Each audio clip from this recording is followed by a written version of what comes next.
কি ভাবছেন সব শেষ? আপনার জীবনে আর কিছুই বাকি নেই? যাদের নিজের বলে ভেবেছিলেন তারা দূরে সরে গেছে? যার জন্য এত করলেন সেও বুঝল না? প্রার্থনা করেও উত্তর পাচ্ছেন না? তাহলে আজকের এই ভিডিওটা হয়তো আপনারই জন্য। কারণ আজ আমরা আলোচনা করব এমন 8টি অমূল্য উপদেশ যা এসেছিল আমাদের পরম আশ্রয় ঠাকুর শ্রী রামকৃষ্ণদেব ও শ্রী শ্রী মা সারদা দেবীর জীবন ও বাণী থেকে। এই কথাগুলো শুধু ধর্ম উপদেশ নয়, এগুলো ভাঙা মানুষকে আবার দাঁড় করানোর শক্তি। আর বিশ্বাস করুন, শেষে 8 নম্বর উপদেশটি হয়তো আপনার জীবন দেখার দৃষ্টিভঙ্গি বদলে দেবে। তাই ভিডিওটা শেষ পর্যন্ত দেখুন, কারণ কখনো কখনো একটি বাক্যই মানুষের জীবন বদলে দেয়। চলুন তাহলে শুরু করি। প্রথম উপদেশ। ঠাকুর শ্রী রামকৃষ্ণদেব বলতেন, যে ঈশ্বরের ওপর নির্ভর করে তার ভয় কি? ভাবুন তো, আমাদের কষ্টের বড় কারণ কি? আমরা ভাবি সব আমাকে একাই সামলাতে হবে। সংসার, অর্থকষ্ট, অপমান, অসুস্থতা, সম্পর্কের ভাঙন, সব কিছু নিজের কাঁধে তুলে নিই। আর সেখান থেকেই শুরু হয় ভেঙে পড়া। কিন্তু ঠাকুর শেখালেন, তুমি একা নও। যখন নৌকা ঝড়ের মধ্যে পড়ে মাঝি হাল ধরে, তেমনি জীবনের ঝড়ে ঈশ্বর হাল ধরেন। আজ যদি আপনার জীবন অন্ধকারে ঢেকে যায়, তবুও মনে রাখুন, রাত যত গভীর হয় ভোর তত কাছে আসে। কিন্তু শুধু ভরসা রাখলেই কি হবে? যদি মনটাই শান্ত না থাকে? দ্বিতীয় উপদেশে আছে সেই উত্তর। আসুন জানি দ্বিতীয় উপদেশ। শ্রী শ্রী মা সারদা দেবী বলেছিলেন, যদি শান্তি চাও কারোর দোষ দেখো না, দোষ দেখবে নিজের। এটা শুনতে সহজ, কিন্তু পালন করা খুব কঠিন। কারণ আমরা কি করি? কষ্ট পেলেই ভাবি ওর জন্য হয়েছে, ও আমাকে বুঝলো না, ও আমাকে ঠকিয়েছে। হতে পারে সত্যিই কেউ অন্যায় করেছে, কিন্তু সারাক্ষণ সেই ক্ষত আঁকড়ে থাকলে কষ্টটা কার বাড়ে? আপনারই। শ্রী শ্রী মা সারদা দেবী আমাদের দোষীকে ছেড়ে দিতে বলেননি। তিনি বলেছেন নিজের মনের বিষ পরিষ্কার করতে। কারণ রাগ, ক্ষোভ, অভিমান এগুলো আগুনের মতো, যাকে লক্ষ্য করে ধরেছেন তার আগে আপনাকেই পোড়াবে। আজ যদি আপনার মনে কারোর জন্য জমে থাকা কষ্ট থাকে, নিজেকে জিজ্ঞাসা করুন, আমি কি এখনো সেই আগুন বয়ে বেড়াচ্ছি? ক্ষমা মানে ভুলকে সমর্থন করা নয়, ক্ষমা মানে নিজের মনকে মুক্ত করা। কিন্তু যদি কষ্ট এত বেশি হয় যে মনই সামলানো না যায়, তাহলে ঠাকুরের তৃতীয় উপদেশ শুনুন। ঠাকুর শ্রী রামকৃষ্ণদেব বলতেন, দুঃখ না হলে মানুষ ঈশ্বরকে ডাকে না। শুনতে একটু কঠিন লাগে, তাই না? কারণ যখন আমরা কষ্টে থাকি তখন মনে হয় ঈশ্বর আমাকে এত কষ্ট দিচ্ছে কেন? ভাবুন তো, যখন সব ভালো চলে মানুষ কি সত্যিই থেমে নিজের আত্মার কথা ভাবে? খুব কম। অধিকাংশ সময়ই আমরা ব্যস্ত থাকি। কিন্তু কষ্ট মানুষকে থামায়, ভেতরে তাকাতে বাধ্য করে। যে মানুষ আজ ভেঙে পড়েছেন, হয়তো সেই মানুষটাই আগামী দিনে সবচেয়ে শক্তিশালী হবেন। কারণ আগুনে না পড়লে সোনা খাঁটি হয় না। আজ আপনার চোখে জল আছে, হয়তো এই জলই আপনার অন্তর পরিষ্কার করছে।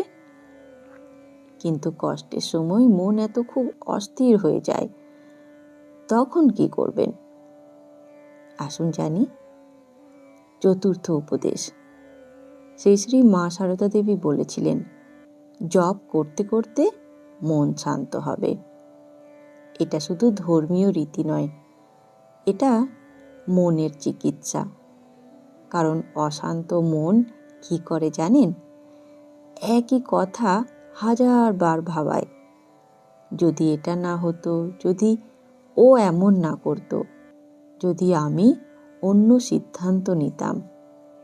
মন যেন এক অবিরাম ঝড়। আর সেই ঝড় থামাতে মা কি বলেছেন? নাম স্মরণ।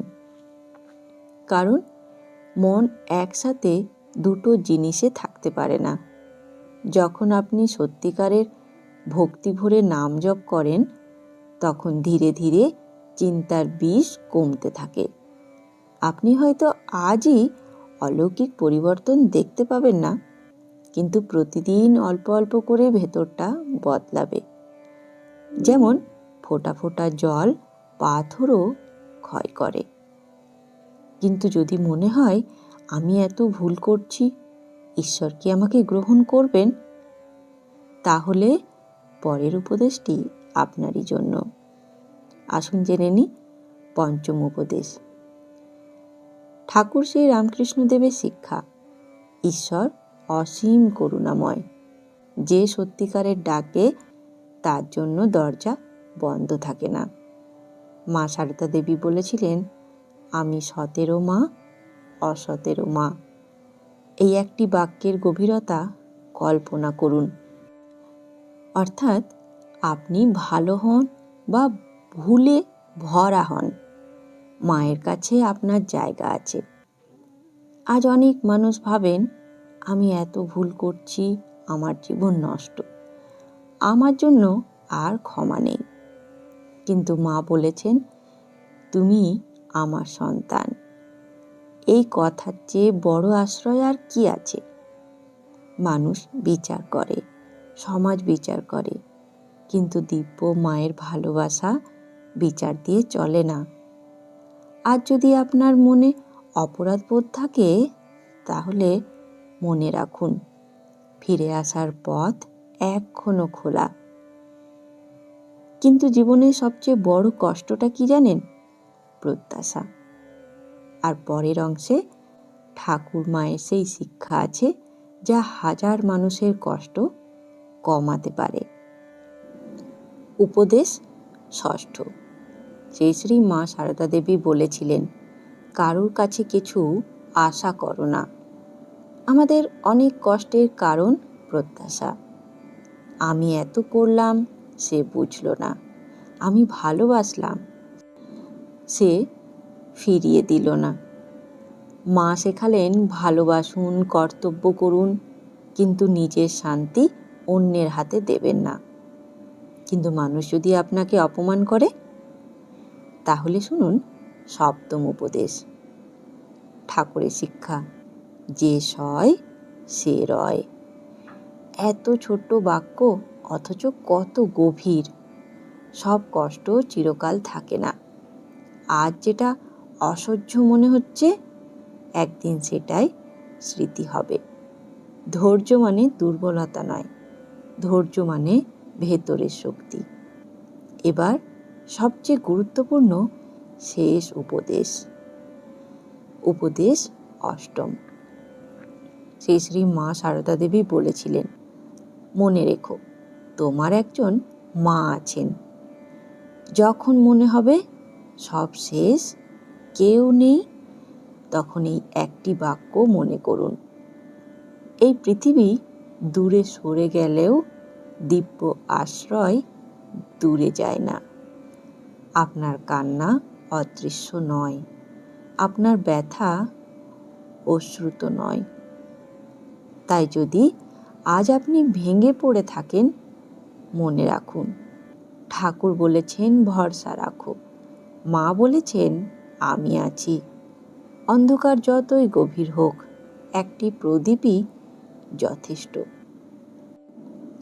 বন্ধুগণ, আজকের এই ভিডিওটি যদি ভালো লাগে তাহলে অবশ্যই বন্ধুদের সাথে শেয়ার করতে ভুলবেন না এবং ভিডিওটিকে একটি লাইক করে দেবেন। এছাড়া আরেকটি অনুরোধ, যদি এখনও অবধি ঠাকুর মা ও স্বামীজির এই চ্যানেলটিকে সাবস্ক্রাইব করে না থাকেন, তাহলে অনুরোধ রইল চ্যানেলটিকে সাবস্ক্রাইব করে নেবার, যাতে তাদের এই বাণী আপনার কাছেও সবার প্রথমে পৌঁছে যায়। ধন্যবাদ, ভালো থাকবেন। জয় ঠাকুর, জয় মা, জয় স্বামীজি।